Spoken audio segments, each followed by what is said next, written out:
Good morning students. तो हमने पिछले वीडियो में सारे मॉडल्स के बारे में डिस्कस कर लिया था, जिसमें हमने ये देखा था कि किस तरीके से जो एटम होता है उसका स्ट्रक्चर होता है, एंड हमने प्रोटॉन्स और न्यूट्रॉन्स के बारे में भी पढ़ लिया था। अब हमें थोड़ा सा किसके बारे में पढ़ना है, न्यूट्रॉन्स के बारे में पढ़ना है। न्यूट्रॉन्स जो होते हैं इसको हम स्मॉल एन से भी रिप्रेजेंट कर सकते हैं, और न्यूट्रॉन्स को डिस्कवर किया था किसने, जे डॉट चैडविक ने। तो जे डॉट चैडविक ने न्यूट्रॉन्स की डिस्कवरी की थी।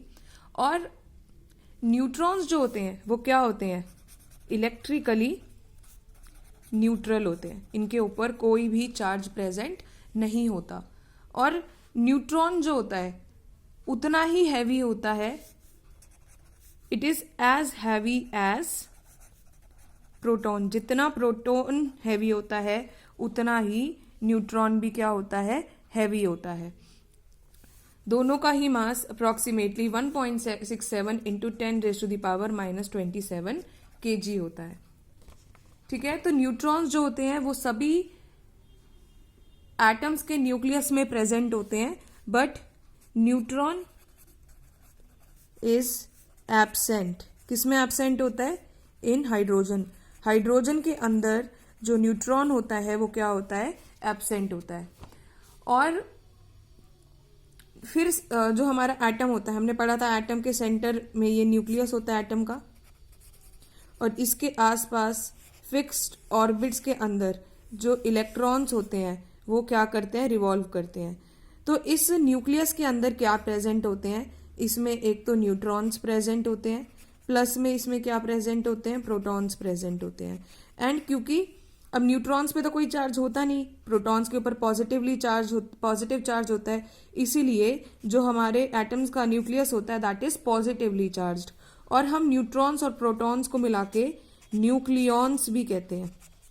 क्या कहते हैं, न्यूक्लियॉन्स, क्योंकि ये न्यूक्लियस के अंदर प्रेजेंट होते हैं। तो न्यूक्लियॉन्स क्या होते हैं, protons and neutrons which are present in the nucleus of an atom. So this was about the neutrons. Yes class, तो अब हमें एक नेक्स्ट टॉपिक जो पढ़ना है वो क्या है, वैलेंसी।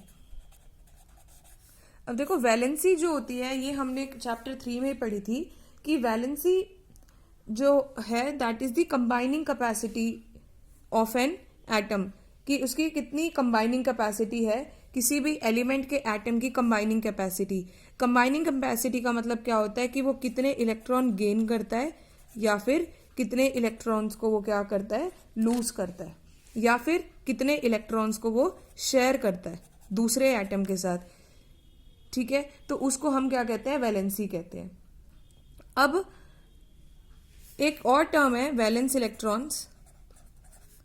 वैलेंस इलेक्ट्रॉन्स वो इलेक्ट्रॉन्स होते हैं जो किसी भी एटम के आउटर मोस्ट शेल में इलेक्ट्रॉन्स प्रेजेंट होते हैं। Electrons present in outermost shell of an atom, उसको हम क्या कहते हैं, वैलेंस इलेक्ट्रॉन कहते हैं। ठीक है, एंड वैलेंस इलेक्ट्रॉन्स के अकॉर्डिंग हमें देखना होता है, वैलेंस इलेक्ट्रॉन्स के अकॉर्डिंग हमें पता लग जाता है कि कितनी वैलेंसी है। अब जैसे मैं आपको एग्जांपल दूं मैग्नीशियम का, मैग्नीशियम में 12 प्रोटॉन्स होते हैं और 12 इलेक्ट्रॉन्स होते हैं। एक टर्म होती है एटॉमिक नंबर। एटॉमिक नंबर क्या होता है कि एक एटम के अंदर टोटल कितने प्रोटॉन्स प्रेजेंट हैं न्यूट्रल एटम के अंदर, और जितने प्रोटॉन होते हैं उतने ही इलेक्ट्रॉन्स भी होते हैं। तो मैग्नीशियम के अंदर 12 इलेक्ट्रॉन होते हैं। यहाँ पे हमें मेनली इलेक्ट्रॉन्स पे फोकस करना है। तो 12 इलेक्ट्रॉन्स कैसे अरेंज होंगे, 2 इलेक्ट्रॉन्स जो है वो के शेल में चले जाएंगे, 10 इलेक्ट्रॉन्स बचे, उसमें से 8 जो है वो एल शेल में आ सकते हैं, और सबसे बाहर वाले शेल में एम शेल में कितने इलेक्ट्रॉन्स आएंगे, 2 इलेक्ट्रॉन्स।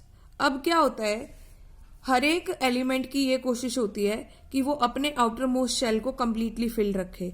अब मैग्नीशियम के लिए क्या पॉसिबिलिटी है, या तो वो इन 2 इलेक्ट्रॉन्स को लूज कर दे और इसका outermost shell L shell बन जाए, या फिर ये एम शेल के अंदर 6 इलेक्ट्रॉन्स को गेन कर ले और फिर एम शेल में टोटल 8 इलेक्ट्रॉन हो जाए और वो स्टेबल हो जाए। तो मैग्नीशियम के लिए आसान ज्यादा क्या होगा कि वो 2 इलेक्ट्रॉन्स को लूज कर ले। तो अब मैग्नीशियम के केस में सबसे बाहर वाले शेल में इलेक्ट्रॉन्स कितने प्रेजेंट हैं? 2 इलेक्ट्रॉन्स प्रेजेंट हैं। तो वैलेंस इलेक्ट्रॉन्स कितने हो गए यहाँ पे? 2।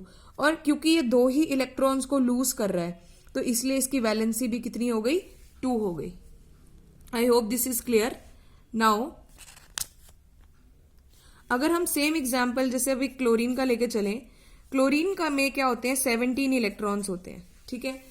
तो क्लोरीन में 2 इलेक्ट्रॉन्स हमने के शेल को दे दिए, 15 बचे, सॉरी, तो 15 में से 8 आप जो है वो एल शेल को दे दोगे और बचे हुए 7 इलेक्ट्रॉन्स जो है वो एम शेल को दे दोगे। अब क्लोरीन के केस में अगर आप देखोगे तो क्लोरीन क्या कर सकता है? या तो वो 1 इलेक्ट्रॉन को गेन करके एम शेल को आउटर मोस्ट शेल बना ले और उसमें 8 इलेक्ट्रॉन्स हो जाएंगे, या ये 7 इलेक्ट्रॉन्स को जो है लूज कर ले और इसका सबसे बाहर वाला शेल एल शेल बन जाए और उसमें 8 इलेक्ट्रॉन्स हो जाए। तो अब क्लोरीन के लिए आसान क्या है कि वो 1 इलेक्ट्रॉन गेन कर ले, इसलिए क्लोरीन क्या करता है? 1 इलेक्ट्रॉन को गेन करता है। तो अब क्लोरीन के केस में वैलेंस इलेक्ट्रॉन्स कितने होंगे? वैलेंस इलेक्ट्रॉन्स होते हैं वो इलेक्ट्रॉन्स जो कि आउटर मोस्ट शेल में प्रेजेंट है। तो क्लोरीन के केस में कहाँ प्रेजेंट है? ये कितने हैं? ये 7 एम शेल के अंदर। तो वैलेंस इलेक्ट्रॉन इसके 7 हो गए, लेकिन वैलेंसी कितनी होगी? वैलेंसी इसकी होगी 1, क्योंकि इसने 1 इलेक्ट्रॉन गेन किया है। तो ये इलेक्ट्रॉन का गेन करना या लूज करना, इसको हम क्या कहते हैं? वैलेंसी कहते हैं। अब कुछ हमारे पास ऐसे भी एलिमेंट्स होते हैं जिनमें ना ही इलेक्ट्रॉन्स लूज होते ना ही गेन होते।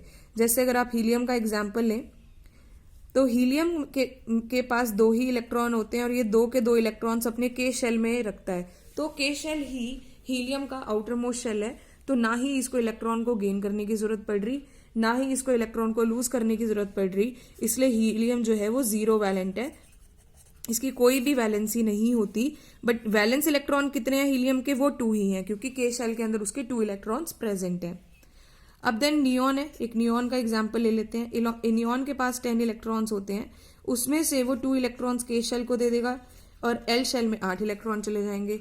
अब इसके पास क्या है? इसका एल शेल सबसे आउटर मोस्ट शेल है और L shell is already filled, उसके पास ऑलरेडी 8 इलेक्ट्रॉन्स हैं, मतलब इसके वैलेंस इलेक्ट्रॉन्स कितने हैं? 8 हैं। सो इसकी वैलेंसी कितनी हुई? वैलेंसी हो गई 0, क्योंकि ना ही इसको इलेक्ट्रॉन गेन करने की जरूरत, ना ही इलेक्ट्रॉन लूज करने की जरूरत।